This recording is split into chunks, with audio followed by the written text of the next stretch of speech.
What's up, guys? Will here, and welcome to Mystery Game Monday. I know you guys have probably been waiting all week just to know what I'm playing, and today I got a little Fable 3 for you, so I think that's going to be some entertaining gameplay for you guys. But first, before I want to start it off, Osama bin Laden getting killed. Now it's a pretty big deal, and everyone's sort of talking about it. And the only thing different that I sort of thought about it was those special forces guys that had to go and get him. Can you imagine being one of those guys? I mean, for 10 years, like, everyone's been looking for this one guy, and then all of a sudden, you're being told that you're going to get him. That would be quite a bit of stress, but, those guys must be pretty darn hardcore, but that was just something I was thinking about, so good news on that part. But, moving into Fable 3 here, I sort of got a little mix of gameplay. As you can see here, I'm just gonna go into a demon door, which I thought was sort of cool because it sort of changes how the whole world looks, not on the outside but on the inside. So it's sort of like a Mars landscape, which was sort of interesting. And then a little bit later on, you're going to see me doing a little bit of fighting, which I thought you guys would enjoy.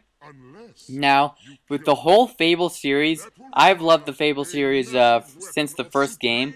And I know it's really different than most of the shooters that you guys have been playing, but for me, I know Fable 3 is probably, it's up there with one of my favorite games, and Fable 3 definitely changed around how a lot of the other Fables had gone, because all the Fables had been great. Fable 2 was a little iffy, and that got a lot of criticism, because the story was so short, and there wasn't a whole lot improved, but I say with Fable 3, they did a great job. There's really good fighting mechanics, as you can see right there.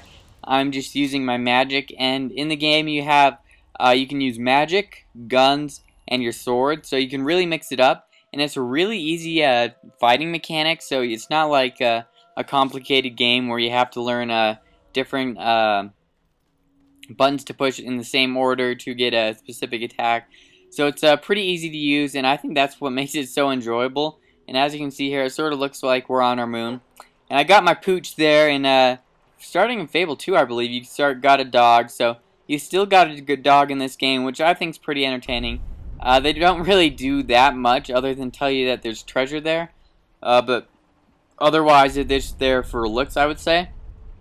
Now with Fable 3, they added something different where in the beginning of the game, like the other Fables, you get to play it, and you sort of start out as a weak hero, and you get to build up and improve yourself.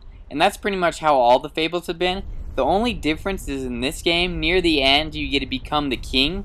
And that was something that they were touting quite a bit, saying how you were going to make decisions that would infect the empire and make all these crazy decisions. But to tell the truth, it wasn't as great as I had hoped when you became king.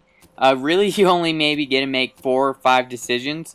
And yeah, they're sort of big, like, do you want these people to pay these people to defend their kingdom or whatever, but to tell the truth, you only get to do that 4 or 5 times. I thought it would have been cool if they had made it where maybe you could control armies or do different things like that and make more decisions, but you really couldn't. So I say that was a little bit of a letdown of this game, and that was really the only bad thing I have to say about it. The story mode's great. It's a lot longer than Fable 2. It's a pretty interesting storyline. It's not just the same old storyline where there's just one bad guy you gotta beat. It's sort of this, I don't want to ruin it, but it's sort of this whole entity. It's sort of like this black mass of craziness. Oh, and as you saw right there where I popped into my room, I thought I'd point that out real quick. When you pop into your room like that, usually in the last Fables, to change your armor or your clothes or manage all that, you just press a start screen and go through your menus like that. But in this game, you actually pop into a room, and you can go into different rooms where, like, your clothes, your armors, your weapon, they'll all be lined up on mannequins, so you actually get to see them. Or you can go into a room where all your money is, so the more money you have, the bigger pile of money is, which is pretty cool. And you know, a lot of people had problems with that, but to tell the truth, I didn't mind it too much, because although, yeah, you have to go into a room and it takes a little bit longer, all you have to do to get there is press the start button or the back button, one of those two, and you pretty much teleport there, and you can navigate through there really quickly.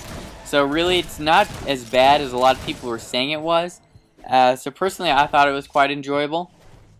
And with leveling up in this game, I'd have to say I liked the system in Fable 1 a lot better. I liked how you had to use specific skills to level up certain things, and then you can go up and say, like, you'd have, you know, 5 points you could spend, and you could spend 5 points on your strength or something. I enjoyed that, but in this game what happens is you teleport to this certain road and you open chests, and that upgrades your skill, which it was alright, but it really didn't hit it off for me. I didn't really like how you just open up a chest and boom, you're level 2 with your sword fighting. I thought it was sort of cool how you could really manage it in the first game. But overall, it was alright, and it wasn't the worst.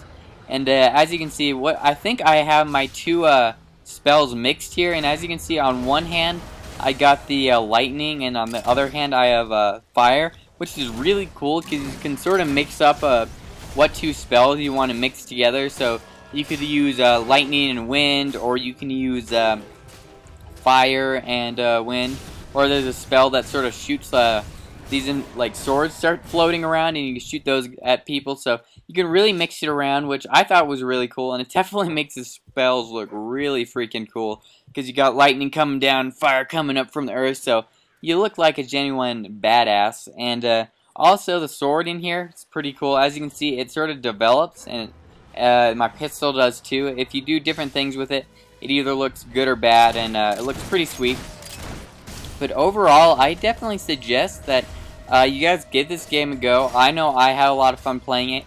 It's got a good long storyline, and not only is it just a storyline, there's a bunch of side quests, and you can buy houses, purchase buildings, and that was one of the funnest things I felt, that you can just keep building your empire even before you're king. And I know even before I was king, I owned pretty much everything, which is pretty fun to do. But overall, I definitely say give this game a go. It's a really fun game to play. I know I enjoy playing it. So with that, that's pretty much coming to end here. You can see I'm in the graveyard fighting these here zombies, which I do pretty well, I must say so.